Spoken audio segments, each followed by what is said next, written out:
everybody, we're back on the Silver Spire, and this time we've got a little bit of a role reversal. I'm not playing Cathay, I'm playing Slaanesh against Cathay. God, isn't this map just beautiful? It really is, isn't it? Herald of Slaanesh on her Exalted Seeker Chariot, and a Soul Grinder of Slaanesh with its anti-large and soporific musk and armor piercing, making it absolutely fantastic at taking out big, scary enemy single entities, such as Miss Miao Ying herself, the Storm Dragon. And this Cathay player that I'm against has also brought us Terracotta Sentinel right from the bat. I'm really going to need my Soul Grinder to take this fucker down. What else have we got? We got Peasant Long Spearman, very cost-effective unit against Slaanesh. Trades pretty well for their price against literally everything Slaanesh can bring, and obviously Slaanesh is very reliant on cavalry, so it's nice to have your Peasant Long Spearmen. Also some halberds to saturate, protect these crossbowmen, and some Peasant Horsemen to try and mass block. Okay, what else have I brought initially? I've got some Marauders going down to defend the rear. I've got double Hellstriders of Slaanesh. They're obviously my anti-large unit, but they don't have armor piercing, so they're really quite hopeless against Terracotta Sentinels on Miao Ying. These want to be focusing on taking out the Peasant Horsemen and any other Jade Lancers that there may be, such as these fuckers here. Look, Jade Lancers, there they are. So I need to get the Hellstriders on them. And then other than that, I've just got a couple of Marauders of Slaanesh with their sword arms, not the spear variant, so these guys do extra bonus damage against enemy infantry, so they're pretty decent against Cathay, who generally spams a lot of infantry. You know, these guys going into the Peasant Long Spearmen they'll actually cut through them relatively quickly, and given that they cost pretty much the same, it's nice and effective. The problem is that these guys don't do armor piercing, so they'll take ages to cut through the Jade Warriors. So I really want to circumvent the Jade Warriors, leaving them alone. Hit them with some of my more elite cavalry that I'll bring in later. Just maybe hit them with a pendulum spell from my Herald of Slaanesh. That will basically kill them more or less instantly, but it has to hit them perfectly. And the Marauders want to be getting in on the crossbowmen and the spearmen. Here is Miao Ying transforming into her dragon form, ready to kick some Slaaneshi ass. But yeah, we're just waiting right now because of course the capture points haven't unlocked. So I've got my Marauders on the capture point, ready to capture it, but I don't want to move too far forward because obviously he's got Jade Warrior crossbowmen. Now he's bringing in some Peasant Archers. I'll just get shot to pieces unless I fully commit to an engagement, and he's got a scary amount of forces here. But I'm bringing in some Demonettes of Slaanesh now. Now, Demonettes of Slaanesh do have armor piercing, so those are the ones that want to wrap around the back and can hit the Jade Warriors with halberds. Whereas my Marauders want to be hitting all of these other troops, the peasant troops. Terracotta Sentinel, it's animated to move, well, its animations make it look like it's moving really slowly, but it's actually pretty damn fast. 48 speed, way higher than foot infantry, 30 on these Peasant Long Spearmen and the Jade Warriors. But here we go, first shots are coming out from the Jade Warrior crossbowmen, and I am making a attack very quickly. Cultist coming out of the woods, I've got Fury summoned in, so she's on foot and she can summon Demonettes at least once per game, so they're actually shooting my Cultists with the Peasant Archers, which is a bit of a waste. Soul Grind of Slaanesh engages with the Terracotta Sentinel, which is obviously ideal for me. I wrap around my Herald to the right. We've got Marauders on the Peasants here. We've got a big engagement. Hellstriders coming in to tie up the Jade Warriors and Crossbowmen, but I don't want to stay in for too long. Talons of the Storm, or whatever the hell it's called, coming in from Miao Ying, doing big AoE damage, but I move my Hellstriders out. So I've summoned in Demonettes on this side. The Peasant Archers are tied up by the Chaos Furies, but the Peasant Horsemen are coming in to counter-initiate. Halberds are in play as well, so I need to get my Hellstriders out of there. Marauders of Slaanesh here need to do something other than fight these big monsters. It's not going to go ideal for them. In order to help them get out and pin these guys in place so my Soul Grinder gets some work done, I move in my Hellstriders of Slaanesh. We also see a huge pendulum coming down here, basically wiping that Peasant Spearman out straight away, but they're getting flanked now in my Marauders by Jade Lancers. So I'm going to counter-flank with the Herald of Slaanesh. What's going on over here? We've got more Furies coming in. This one dissipates, but I've tied up the Peasants for a while, and this Cultist of Slaanesh is so nice on foot because she actually gets bonus at getting damage versus infantry, as you can see here, as well as physical resist, and she's just so sticky and hard to get rid of, so she ties up these Jade Warriors for ages and they just can't do any effective damage to her. Now the Soul Grinder's trading relatively well, but the problem is that it's kind of fighting a 2v1 right now with Miao, Ying and a Terracotta Sentinel. Speaking of which, they've even summoned another Terracotta Sentinel in. Now if we look at the armor values here, Terracotta Sentinel has 100, Miao Ying also has 100. Okay, I thought Miao Ying had less, and that's why I was sending Hellstriders against her. Not very much. It doesn't really matter, but it's just important to pin her in place. So we use another pendulum. Oh, this one actually whiffed. I wanted to get it clean across here, and my god, that would have been beautiful if I did, but I was having a little bit of lag and it whiffed and went down that way. Whatever. Peasant Long Spearmen here getting hit by Chaos Furies in the rear, and then the Hellstriders with their whips can turn around and engage them again. What we got over here, just the Cultists of Slaanesh being an absolute nightmare. You just can't get rid of her. Heartseekers are coming out. What's this? Jade Lancers moving in, knocking over all these poor Marauders. Yeah, they're going to struggle because they're only sword Marauders, not spear ones. I mean, Soul Grinder's doing what it can, you know, but it's getting 3v1, so it's not really ideal. Demoness of Slaanesh, though, putting in a lot of work against the Jade Warriors. That is the best target for them. Obviously, the Demonettes are only small, so the Jade Warriors with halberds don't get a bonus against them, and Demonettes do armor piercing, so they absolutely kick the arse of that Jade Warrior with halberd. Got Jade Lancers on the side. Hellstriders have re-engaged here with the Peasant Long Spearmen, just trying to terror route them. Now we see some Heartseekers of Slaanesh. These are elite cavalry for Slaanesh. They're exalted Demonettes on top of the Steeds of Slaanesh. These guys do amazing for me in this game. Like with a lot of the more elite troops of Slaanesh, though, you need to try and get rear attacks with these guys. So we're trying to move in and pin in Miao Ying in place, hitting her from both sides with the Hellstriders and the Heartseekers. Actually getting a massive amount of damage straight away on her. I think she reverts back to human form now to try and survive. Obviously she has some of that life magic she can cast when she's in human form.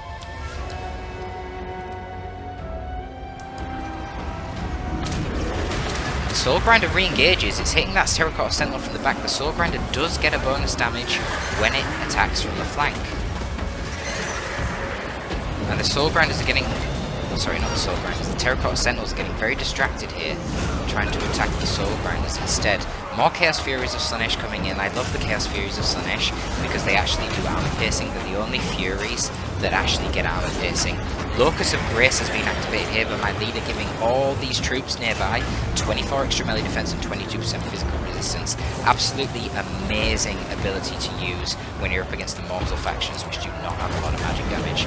This Terracotta Sentinel at this point is moving in to try and finish off my Soul Grinder. Gets a good little connection there, but the Locus of Grace must still have been active because honestly, he barely took any damage.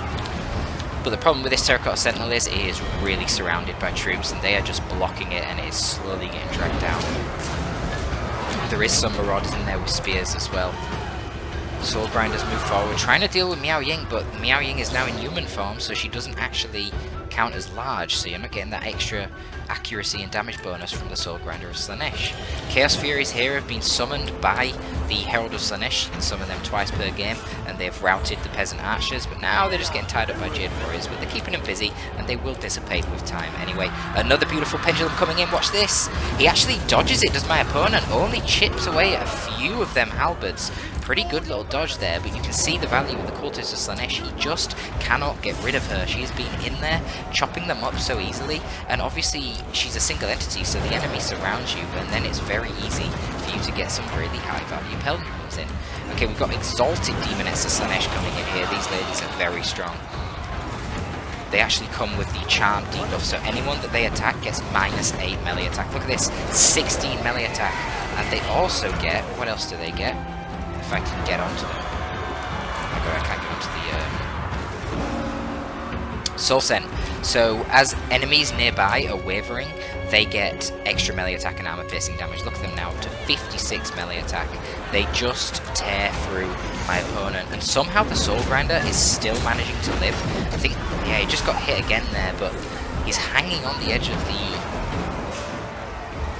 leadership. I don't know who's going to get the attack next. Yeah, I think that was a bit of a synced animation there against the Terracotta Sentinel. The Terracotta Sentinels getting dragged down by all these other forces, including the Exalted Demonettes on the side, chipping away at his heel. And the thing is, this bloody Exalted Demonette on the chariot over here has just been going crazy, because she actually gets perfect vigor, which is one of the best things about this mount. It's amazing. So look at the kills on her, over 300. Obviously a lot of that's coming from Pendulum, but another beautiful cast from Miao Ying there on all of my infantry. That's another classic combination that you can use when you've got a Terracotta Sentinel surrounded by loads of troops. Constantly cast that spell with Miao Ying and you'll get a lot of kills. What is that spell called again? Talons in the Night, there you go. But the problem is that you use that and you're not going to have many Winds of Magic for your regrowths.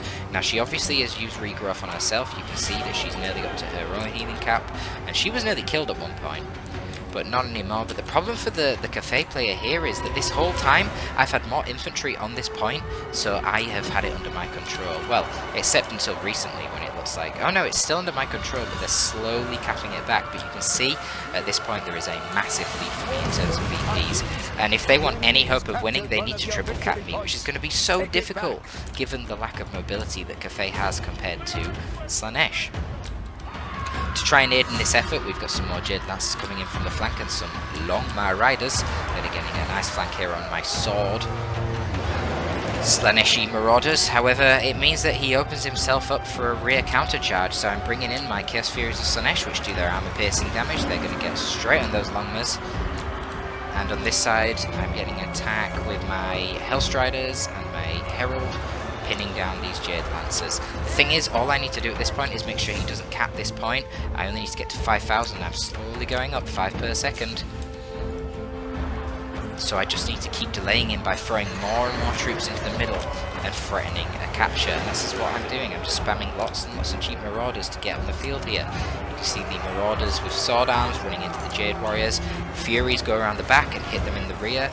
They get the double charge bonus and they get the armor piercing, which makes such short work of the Jade Warriors. It's a thing of beauty. Chaos Furies of Slaanesh are amazing. Jade Lancers on this side were putting up a pretty valiant fight, but eventually, when the Marauders with spears engage, they can't do it, and there you go, that's the end of the match. It's a real brutal slaughter with Slaanesh.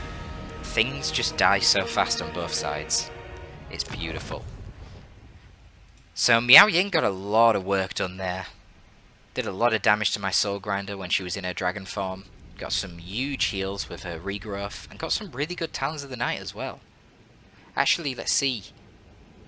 She actually got more damage value than my Herald of Slaanesh.